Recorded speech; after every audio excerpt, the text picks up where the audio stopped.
What is a freak-off? The freak-off essentially was something that Cassie said she learned about through Sean Combs about a year into their relationship. He described it as voyeurism. He had everything to do with what she was wearing. She said she would buy outfits from sex shops and see which one he wanted her to wear. And then inside the actual hotel rooms of their apartments where the freak-offs took place, she said that Combs was in charge of lighting. It began with candles, it then moved to studio lighting. They might say she's lying, but that's going to be a little hard to do with that video. Diddy's family arrived at court with determined expressions. But by day's end, his twin daughters, Jessie and Delilah, exited the courthouse looking visibly dejected, barely uttering a word. His mother, Janice, accompanied by sons King and Justin, were present too. Not a smile among them. We need you to step to the side. Step to the side, please. You look cold. You smile. Are you guys feeling? How do you feel today? Step to the side, please. Watch out, watch out. Watch your butt. Big great. How can you involve it today? Congratulations at NYU, Jeff. Give us a little space. Give us a little space. Give us a little space. Golden Nation. Nice little you smile. Step to the side, please. You look like it's great being by his courage. Yeah. Wait. Give us a little space. Watch out. Give us a little space, please. Oh, nice. Sorry about that. Give us a little space. Here. Oh, Good eating, guys. guys. Oh. Boss down down. When you're behind, he's burning it. Back up. Sorry, back up. It's also Hey, man, Sean, man, be good, bro. Okay. Sally. Day 2 of Diddy's trial has concluded with prosecutors making compelling arguments, though not delivering a complete victory. However, a significant development occurred by day's end that could potentially transform the entire case. The prosecution's star witness taking the stand, but it was more than that. It was how Cassie took that stand. You could hear a pin drop when those doors opened, and a visibly pregnant Cassie Ventura walking past a man she had not seen in 6.5 years. A man she says violently abused her for a decade. A man the prosecution said trafficked her. Well, she sat across from him, placed her overcoat behind her, turning her body slightly toward the jury, rubbing her pregnant belly throughout her testimony. Diddy, well, he was more fidgety than he was the day before. He was passing notes. He pushed himself away from the defense table and largely sat like that. They never seemed to make eye contact with one another, not even after she was crying about having loved him once and planning and participating in these freak-off sex parties because she feared him and she wanted to make him happy, but feeling worthless, feeling disgusting because she didn't want to do it. Now, with each moment, the testimony became more and more graphic. Her delivery, though, it never changed. It was matter of fact, steady, calm. At times, she was even critical of herself, walking us all through how a 10-album record deal came over a 10-year period of abuse and sexual humiliation. And once you hear Cassie's testimony, you'll understand why the court... Let's analyze the proceedings.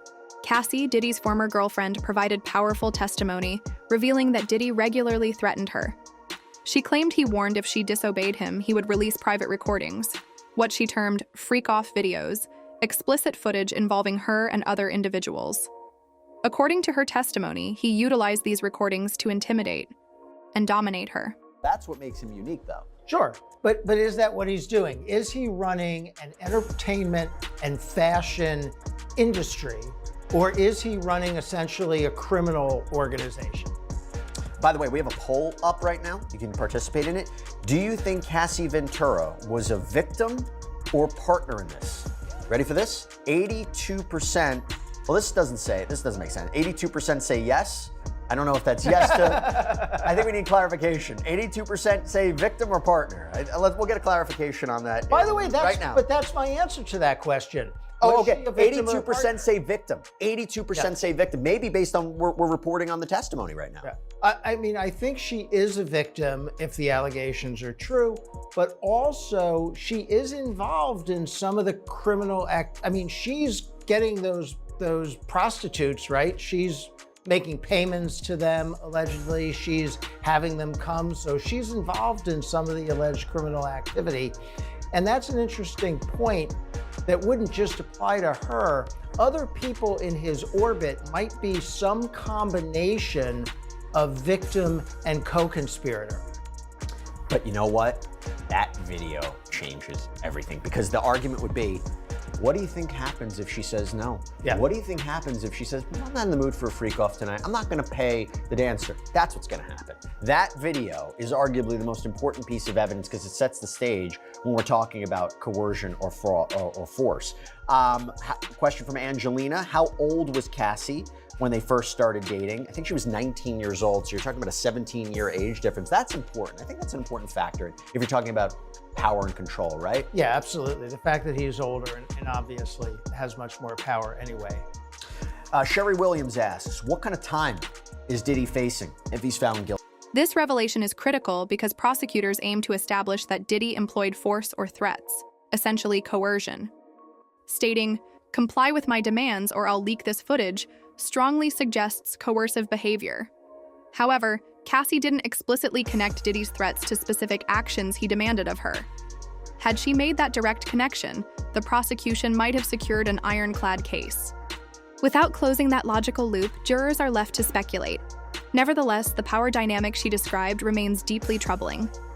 We know he exhibited similar behavior with women before her, particularly Kim Porter, who suspiciously passed away before allegedly planning to expose Diddy's disturbing activities. You see how Albie Shore, he came out saying that Kim Porter death needs to be looked into?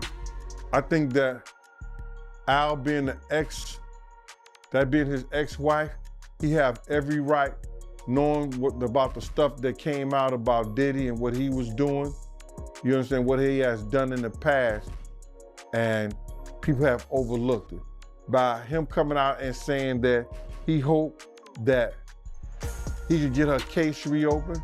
There was a guy called John the Paperwork Party.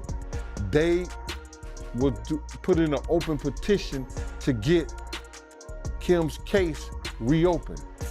You understand what I'm saying? So I'll be sure doing this is showing that, you know, he still got love for Quincy's mother. He still want to find out the truth because allegedly Kim was fine the day before and the day of her death. And then now she found in the bed dead from pneumonia. That just don't sound right, bro. That don't sound right at all. So you feel the same way about her death being suspect? I don't think nobody in America thinks nothing suspicious about Kim's death, bro. If you are rich like that, you could, you know, Kim had, I think a net worth of like, what, 12 million a year or something like that? Kim could have called any doctor to come over and look at her. If she was that bad, you know, she could have called an ambulance or something like that. Everything is suspicious about her death, bro. And I don't think an autopsy was done on her. And if it was a half job. You personally, right? What do you think happened to Kim Porter? If I say something personal, bro, and my belief, and I put it on to the public,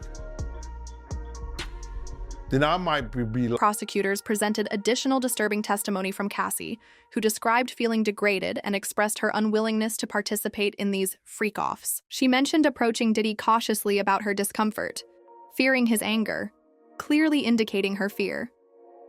Yet again, for legal purposes, the jury needs concrete evidence of what Diddy specifically said or did to pressure her. This alleged criminal enterprise and how, based on the opening statement from yesterday, he didn't just have staff who were helping him commit the crimes, but also covering them up. Just now, an update from court. Prosecutor asks Cassie Ventura, how would he keep tabs on you? To which she apparently responds, he didn't live far apart. Oh, we didn't live far apart. He'd send security to come find me or a trusted assistant. Like who? David James, Christina Courtroom, who we all know has been a central figure in this case. Maybe not the criminal case, but she's come up in lawsuits before. The prosecutor asks her, was your relationship exclusive? Ventura replies, no. If she's naming names like David James or Christina Courtroom, do they have to testify, you think? I don't think they have to testify, but I wouldn't be surprised if they did. I would think this is all planned out, that she's going to indicate some people and then the prosecution is going to bring them in later in the trial to verify, right?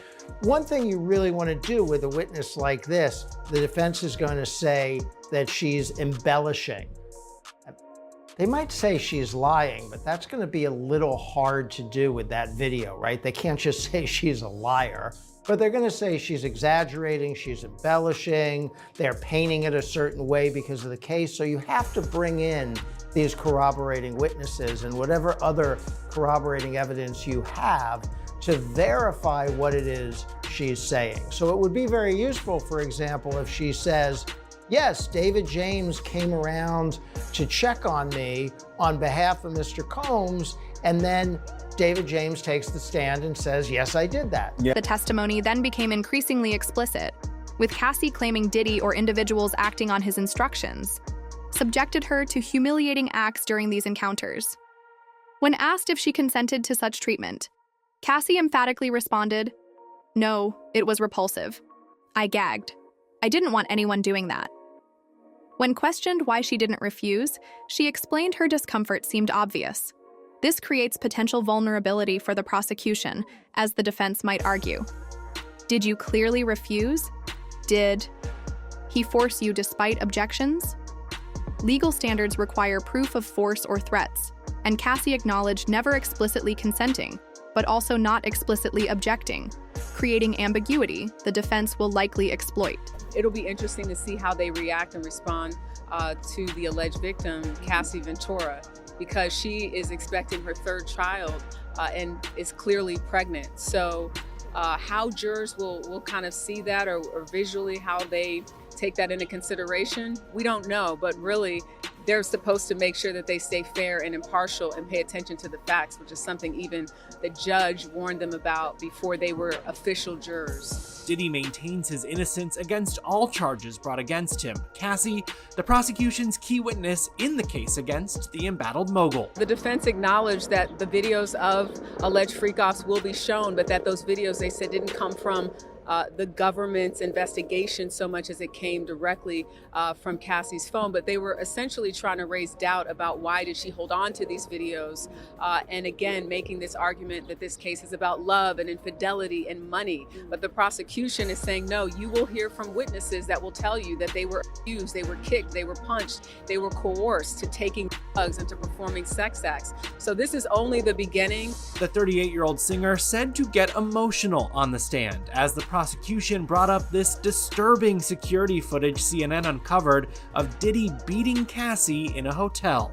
Many people have seen that 2016 video of Sean Combs assaulting his then girlfriend, Cassie Ventura. And the defense said, listen, what you witnessed was wrong. It was inhumane. It was horrible. But that was domestic violence. And they said that is not criminal enterprise. That is not racketeering. But both sides sort of making those compelling arguments and opening statements that for the prosecution, that he is guilty, for the defense obviously saying that he's not guilty of these crimes that he's alleged to have committed.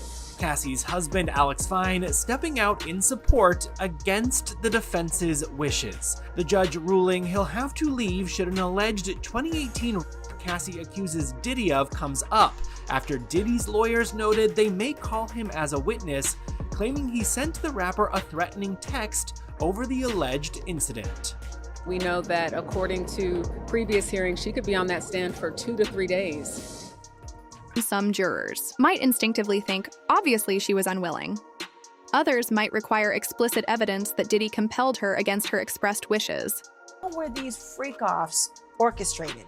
So Cassie kind of walked the jury through what her role was in the freak-offs and how she said that Combs had choreographed them. He was the director in charge. And what she described was that these freak-offs lasted from 36 to 72 hours. The longest one, she said, lasted 4 days. And through that period, she said her role had evolved from initially Combs setting up the first one to then it becoming essentially her job. These freak-offs, she said, were occurring weekly. And what she was responsible for was finding these escorts, using Craigslist, some of these other escort services, helping them travel to certain locations from Miami to Ibiza, to New York, to LA, to Las Vegas.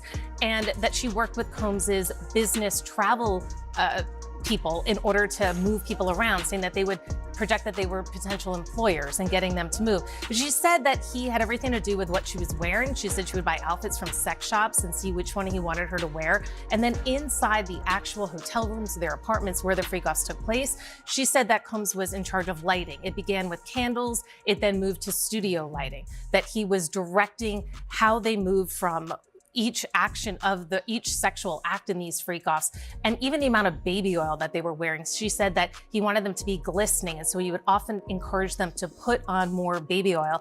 And then part of that testimony, she said, was that she had engaged and used numerous, including ecstasy, GHB, ketamine, cocaine, marijuana, and the prosecution showed text messages where before a freak-off, she is texting Combs asking, which colored pill do I take from your Louis Vuitton med bag? And the jury's decision remains unpredictable. Regarding allegations of abuse, Cassie testified Diddy physically assaulted her severely, once requiring her to seclude herself in a hotel for a week until her bruises healed. We've all witnessed the disturbing footage of him attacking her. Evidence so compelling even Diddy's legal team acknowledged the abuse occurred.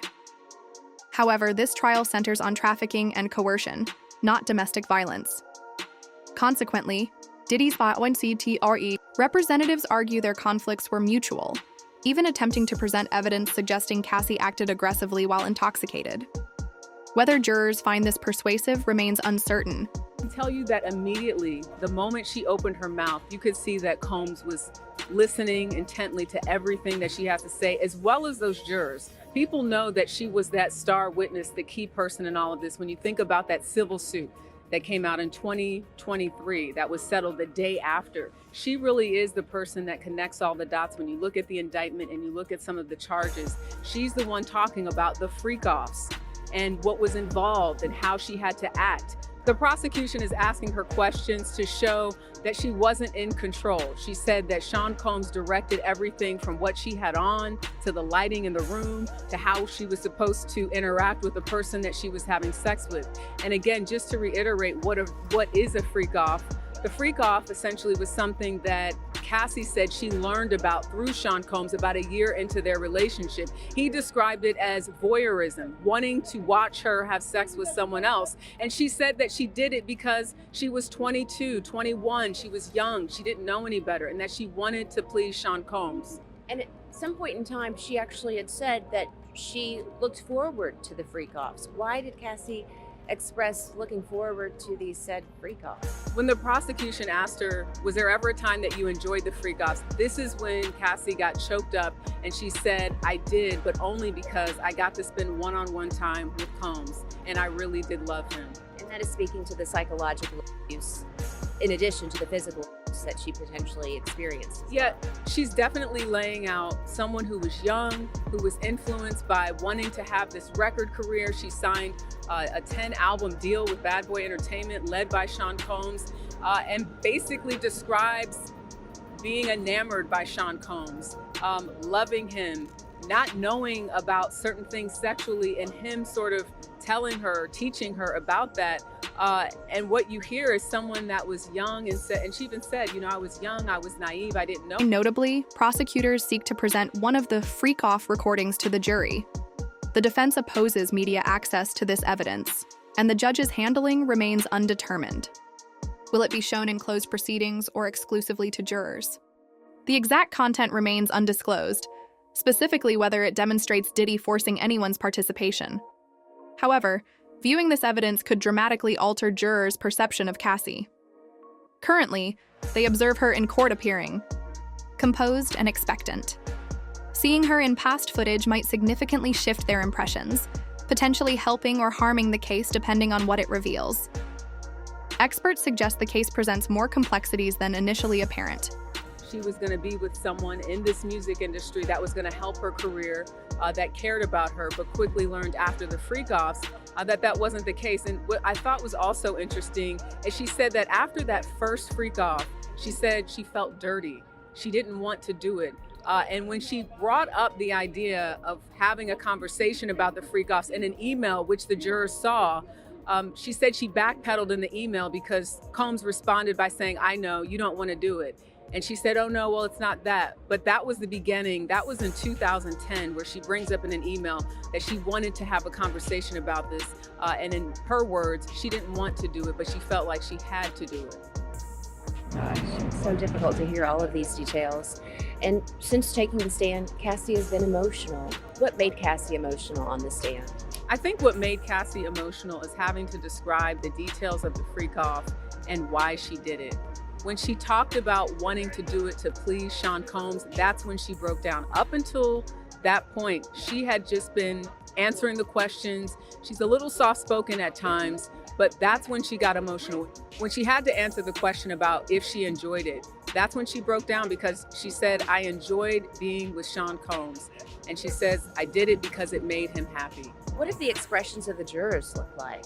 The jurors are laser focused on what Cassie has to say. And that's to be expected, right? Because she is the person who will likely be on the stand, according to attorneys, for 2, maybe 3 days. She's the one that was in the relationship with Sean Combs for over 10 years. So she's got a lot to say. Following this testimony, a pivotal moment concluded the day when Cassie described the notorious 2016 Intercontinental Hotel incident, where Diddy brutally assaulted her, an attack that later went viral. She testified attempting to leave an encounter early due to an upcoming premiere, but between sessions, Diddy struck her. She recounted fleeing toward the elevator before being violently thrown to the ground. This account starkly reminded everyone present of the extreme violence she endured. Observers now cannot help noting parallels between Cassie's allegations and reported treatment of Kim Porter, who was even referenced during today's proceedings. Is sharing new details about her relationship with Sean Diddy Combs. While testifying against her ex in his sex trafficking trial, the pregnant singer, who is currently expecting her 3rd child with husband Alex Fine, reveals to the jury that there was actually an overlap for when she and the late Kim Porter dated the rap mogul. In court, Ventura says, per NBC News, that she and Combs first started their physical relationship when they went on a trip to Miami. It was when they returned home that they began spending more time together, though the relationship was, quote, not public for many years. Ventura adds that Combs didn't want it to, quote, look bad, but also knew it was because of his children and personal things like his family. When she was asked who he was with at the time, Ventura replies, quote, Kim Porter. Combs and Porter, who unexpectedly died in 2018, reportedly dated on and off from 1994 to 2007, with them becoming parents to son Christian, twin daughters Delilah and Jessie, and Porter's son Quincy, whom she had from a previous relationship. Their romance ended in 2007, with her choosing to pack up all of her belongings and move out of their home while Combs was out of town. Porter has previously said to Essence magazine that she wanted it to be, quote, dramatic, adding, quote, if I pack up everything, twins and all, it means I'm out. Puffy's an action person, not a talk person. Ventura and Combs reportedly dated from 2007 to 2018, with her sharing after their romance that he was frequently violent towards the end of their relationship. Last May, a 2016 video of the rapper assaulting her surfaced. In hotel surveillance video published by CNN, Combs was seen chasing the singer down a hotel hallway before grabbing her, pulling her to the ground, and kicking her multiple times. The footage appeared to match up with an alleged incident detailed in the singer's lawsuit filed against the Grammy winner. I don't really want to say what I really believe, brother, because, you know, what I really believe is that they might got into a little spat, a little fight, something went down, and Puff did that play fighting stuff that he always do, and that pillow fighting stuff, and probably smothered her. But I wouldn't say that on the air. I wouldn't let people know that he probably smothered her to death, and because she had a bad cold or she felt some kind of way that